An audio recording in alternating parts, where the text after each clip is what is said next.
Mom, Dad, there's no way that I can express to you what I'm feeling right now. My heart is full to bursting, except to say, I'm the king of the world!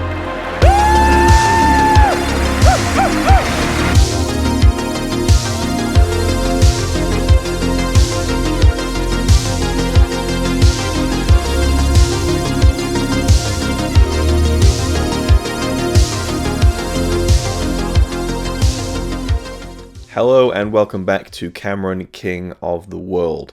And now for something a little bit different. We've talked about the films that he's made and the behind the scenes of the making of the films that he's made, and we've talked about films that haven't been made, and we just recently covered the gargantuan project that was Titanic. Where do you go after Titanic? Where does a director go after making something so huge and something so successful and something so arduous and time-consuming? Where do you go from there? Well, there was a number of projects, and one of them we've already talked about, which was the ill-fated True Lies sequel.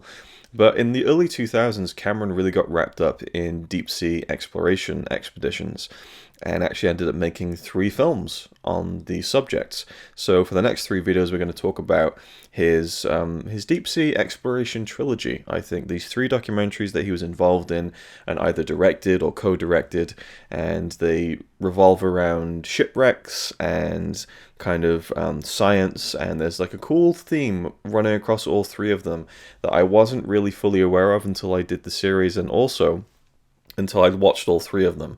So I've done this completely out of order. So the next video you're about to see is my thoughts on the film Ghosts of the Abyss from 2003, which is a film that he made going back to the shipwreck of Titanic.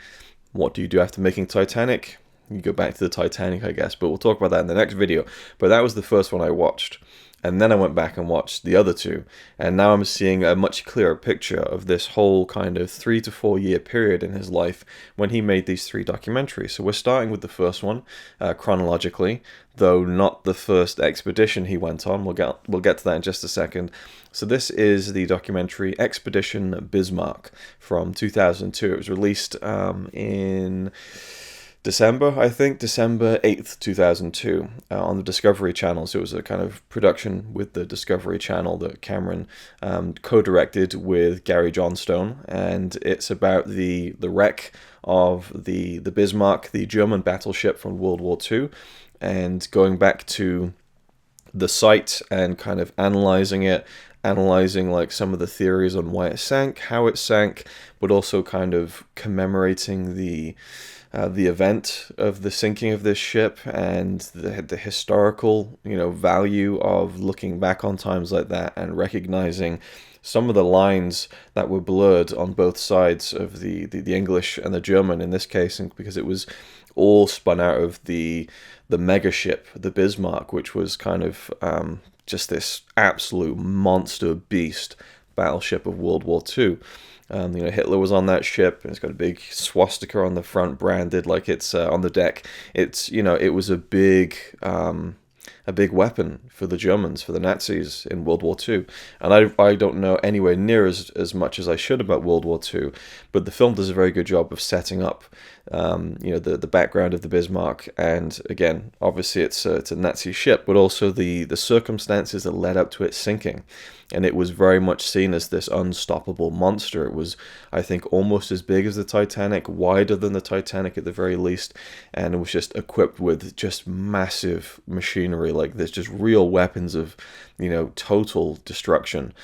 I know it's kind of mind-blowing because, I knew about World War II and I knew about all this stuff, even, the atom bombs and everything, but when it came to like battleships at sea and stuff, you do tend to kind of look at it very casually in terms of the game Battleship. Even if you want to look at it like that, you don't really think about it too much, but when you're confronted with it, and in this documentary you see a lot of these images filmed on the decks of these ships, looking out and seeing these other ships blowing up and sinking. It's fucking terrifying.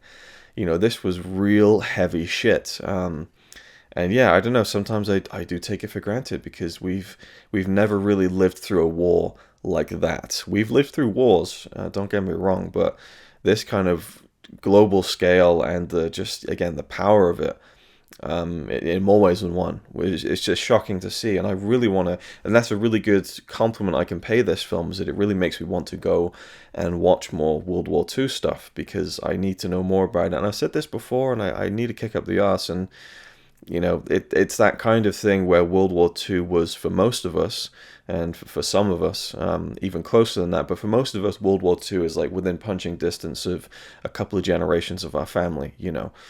People of my age tend to have grandparents who are around at the time when they were children, and then great grandparents who are around, fully around during that time. And it's you think back to like your great grandparents, and there's just this complete separation that you don't know what their names are, unless you're really into family history and stuff and family trees. But you tend to know who your great grandparents were, or your grandparents, and it feels more immediate.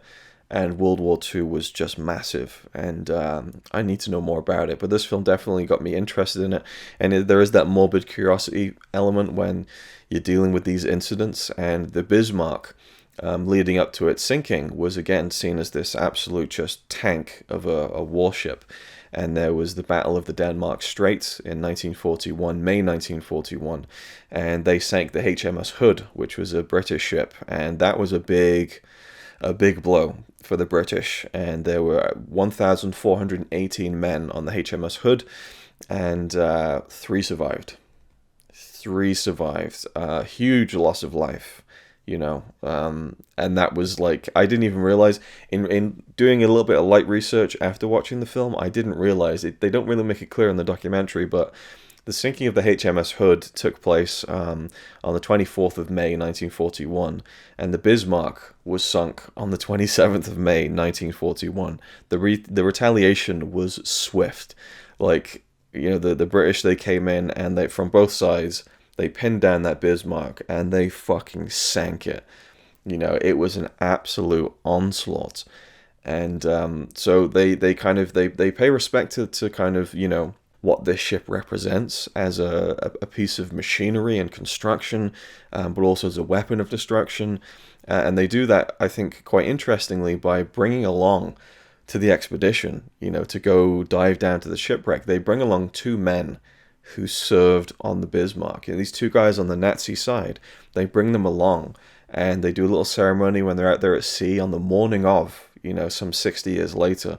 And you got these 2 men, speaking in German and kind of, delivering a little speech, and they throw this like wreath into the water, this kind of ceremonial kind of cleansing almost. And, they're both pretty rattled, remembering what it was like when they were young men on that ship. And they talk about frequently throughout the film how, their enemy was the English, but they'd never seen an Englishman, and they weren't even entirely sure why they were fighting these men. And of course, they were survivors, and so they were saved by the British.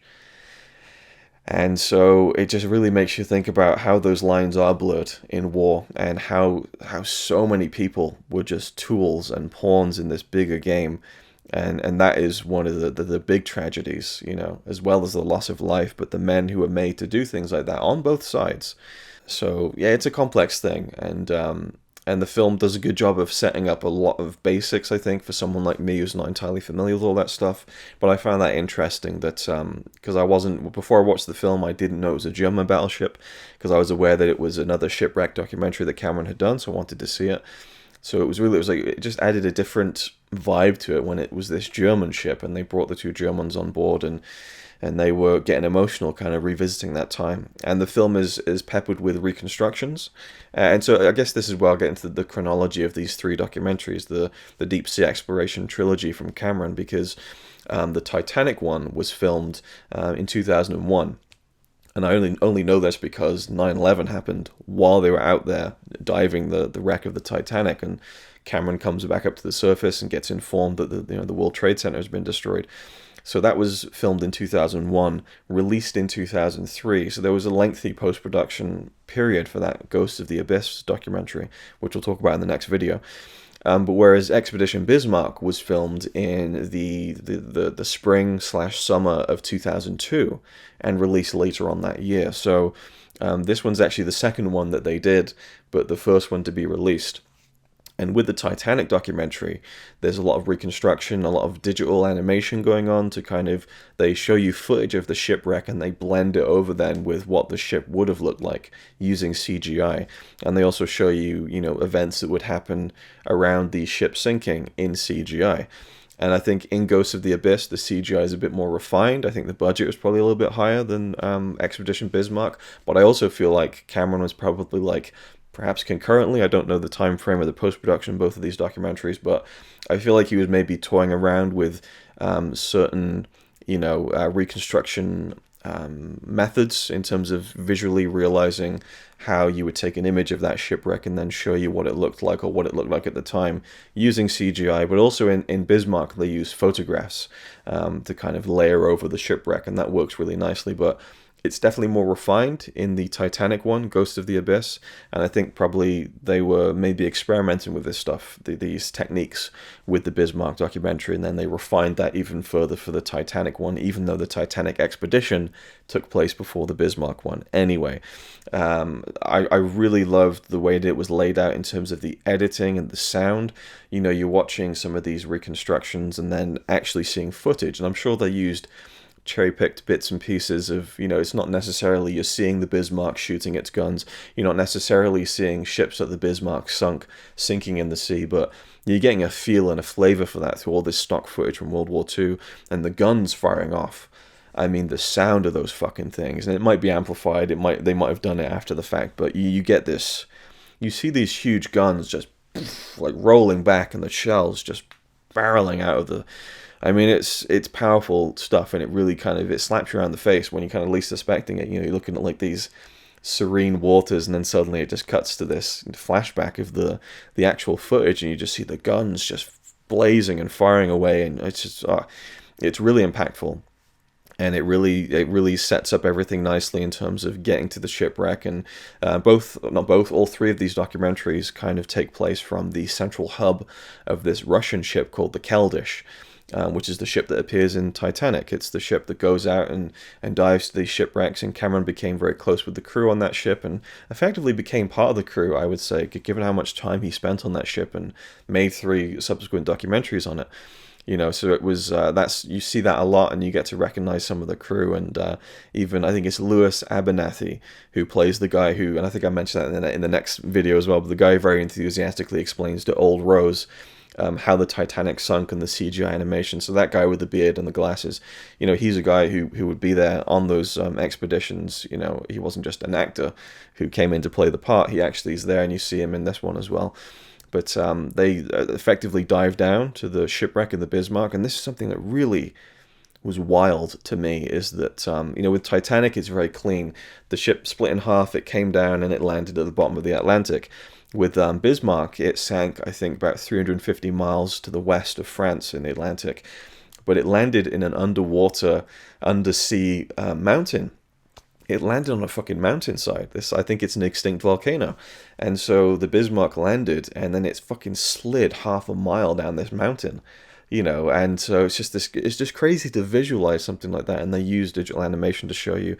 It was really effective, I thought, when they were showing the battle which finally sunk the Bismarck, and they showed the shells firing up and kind of whistling through the air towards the ship with CGI. And it's very basic CGI, especially now 20 years later looking at the documentary, but it gives you like a nice visual to picture something as large scale as that, because you have these ships that are so far away from each other, and yet they're firing these shells off, and it's kind of hard to imagine what that would look or feel like. And so I think the technology that they were using at the time really helps that. And then they have live action reconstructions of Germans on the ship, and that's done very tastefully and woven into everything else, and it's just really nicely done. We have Lance Henriksen doing the narration for the documentary, which is a good choice. Obviously he'd worked with Cameron before in The Terminator and Aliens, but he has a real gravelly kind of voice full of gravitas. It's fitting to the documentary and the story that they're telling.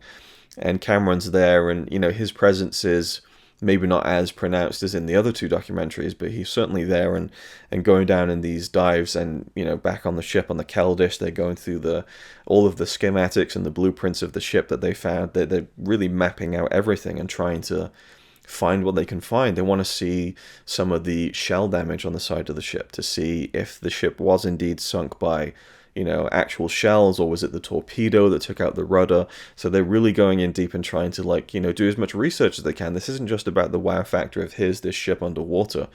It's also about doing actual scientific research. And the shipwreck had been researched in the past, but they really wanted to, try and be definitive. They've got all this great technology with the cameras and everything, and a lot of what you see from certain camera angles on the submersibles is very similar to Ghost of the Abyss. So they feel very similar, these the first two that I'm talking about here in these three videos, because they just feel like they work very well together, and visually they seem very similar in terms of the reconstruction and the cameras that they had on board the actual submersibles. There's more from Mike Cameron, James Cameron's brother. I think it's Mike Cameron. If it isn't, I'll go back and delete this, but I think pretty sure it's Mike Cameron. There's more from him in this one, and in Aliens of the Deep, the third one.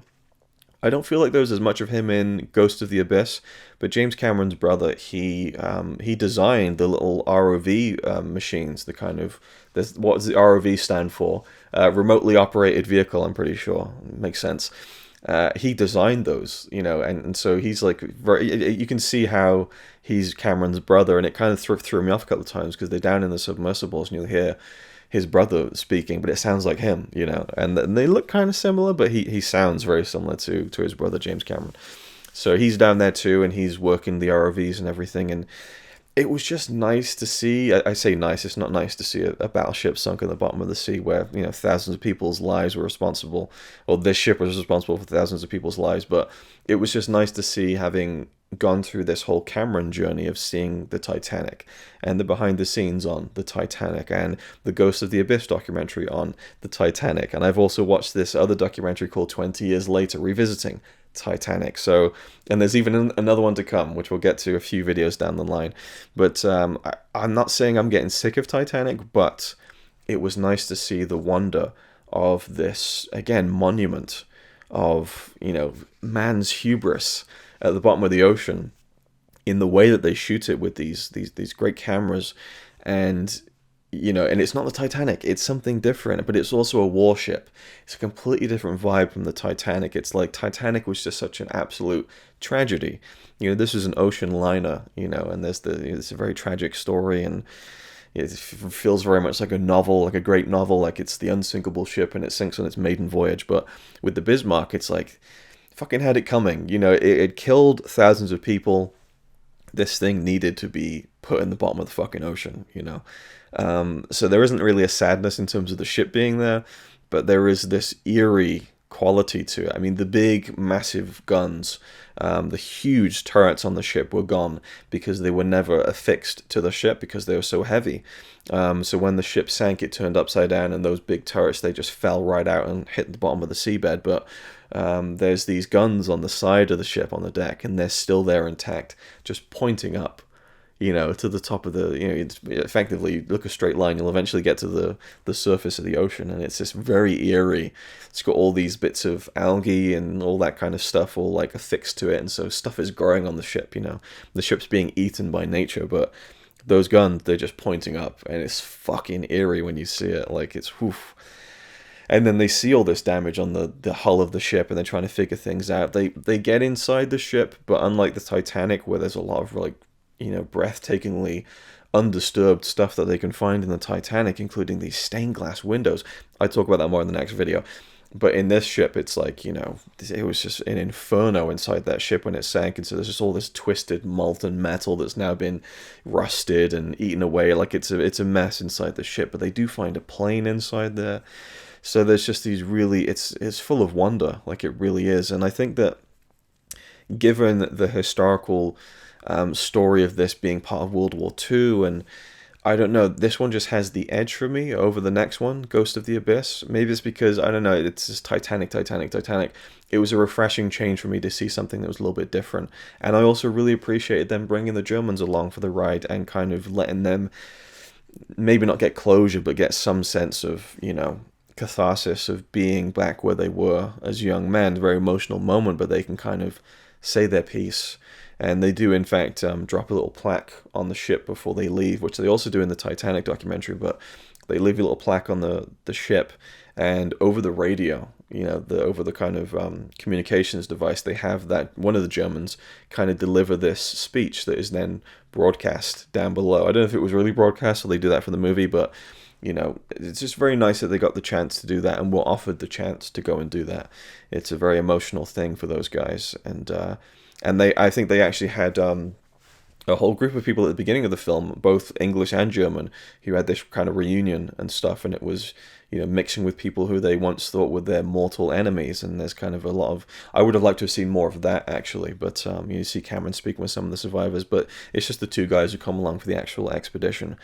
But yeah, there's probably more I could talk about. I was very surprised by this one. I was kind of almost dreading it because I'm not usually as interested in war films and war documentaries. But what I find is that it takes me a lot to get geared up to watch a documentary about war or a war movie. But once I'm in there and I'm watching it, I'm thoroughly fascinated. I get so drawn into it. And, you know, I'm feeling now like I want to go and watch all these World War II documentaries. I think knowing me, I probably won't. And I will always need that kick up the arse to do it. But at least this film made me feel like I needed to get to it even more. Like, I don't know, I just think that there's a documentary series called The World at War, I think, and I really want to get that. Maybe if I buy something, it will kind of force me to really get into it and watch it, but it's just an incredible period of time, and not incredible in a good way, you know. And this is just one blip in that whole massive story, and I found it thoroughly fascinating. I thought it was done with respect and with care and reverence, and was fascinating from a technical perspective in terms of the cameras they were using down there and the technology. And overall, I just thought that it was a great documentary. And I will say, spoilers, it's probably my favorite of the three. So in the next video, I'll be talking about the Ghost of the Abyss documentary, which is about going back to the Titanic, and I talk about, well, that documentary and that thing. But at the time of me filming the Ghost of the Abyss video, I wasn't really fully aware of the larger picture here that has been painted now that I've seen all three of them, because it's clear to me that Cameron was really drawn back to the ocean after the Titanic. I mean, it was one thing to go and film, you know, underwater stuff with the shipwreck for the movie, but now this is purely like a scientific you know, exploration and study of the ship. And yeah, and they find, I can't believe I almost didn't mention this as well. This is one of the more, and there's a little bit of that in the Titanic one as well, I think I mentioned, but even still, especially with the violent nature of this shipwreck, the Bismarck, they get down to the bottom and they're looking for the ship because they don't know exactly where it is, but they see the gouge across the mountainside where the ship has slid down. So they're kind of following the bits of, you know, metal, and there's kind of half I think it's like the captain's bridge has fallen off, and so they find that upside down, and then they just find a boot, just a human boot, and it's just like, fuck, you know, like it's just there. It's just, oh my god, it's crazy, you know. And again, you do see stuff like that with the Titanic shipwreck, but it just makes it even more real when you see something like this, something as simple as a boot. And also another thing I really should mention is the moment when they're hovering over the deck of the ship, and there's this huge hole in the ship, like a, you know, like an actual a metal hole, like it's a perfect, you know, circle. I'm thinking, what is that? And it's just so deep, and that's when I realized that's where the fucking turrets went. This is like a 5-story, you know, cylinder hole where the fucking turret used to be, and then you just see the little ROV going down, and it just looks so fucking small, and the hole looks so massive, and it's just, it kind of takes your breath away when you realize how fucking big these battleships were. And yeah, horrifying stuff, and we're so lucky to not have to live through that, but also not have to be forced into, you know, into service like so many of those guys were. Anyway, I'll leave it there. I'm rambling now, but thank you for watching. Hope you enjoyed, and I'll see you in the next one, which will be my thoughts on the documentary Ghosts of the Abyss.